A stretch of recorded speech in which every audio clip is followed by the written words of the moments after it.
ಡಾಕ್ಟ್ರುಗಳು ಇಬ್ಬರು, ಗಂಡ ಹೆಂಡತಿ ಇಬ್ಬರು ಡಾಕ್ಟ್ರು. ಅವರ ತಾಯಿಗೆ, ಅವರ ಆಂಧ್ರದವರು, ಅಸ್ತಮಕ್ಕೆ ಹರಿಕೆ ಹಿಡ್ಕೊಂಡು ಬಂದಿದ್ದು.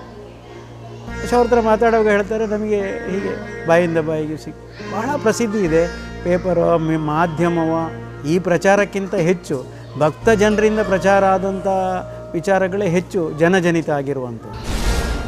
ಇನ್ನು ಹೀಗೆ ಸಾಕಷ್ಟು ವರ್ಷಗಳಿಂದ ಅಸ್ತಮ ಹಾಗೂ ಇತರೆ ಕಾಯಿಲೆಗಳಿಂದ ಬಳಲುತ್ತಿರುವವರನ್ನ ಈ ಸ್ಥಳದಲ್ಲಿ ಸಂಪೂರ್ಣವಾಗಿ ಗುಣಮುಖರಾಗುವಂತೆ ಮಾಡಿ ಅವರ ಬದುಕಲ್ಲಿ ಹೊಸ ಬೆಳಕು ಮೂಡಿಸ್ತಿರೋ ಆ ಮಹಿಮನಾದ್ರು ಯಾರು ಎಂಬ ಪ್ರಶ್ನೆಗೆ ಉತ್ತರ ಲಿಂಗ ಸ್ವರೂಪಿ ಶ್ರೀ ಆದಿನಾಥೇಶ್ವರ ಸ್ವಾಮಿ.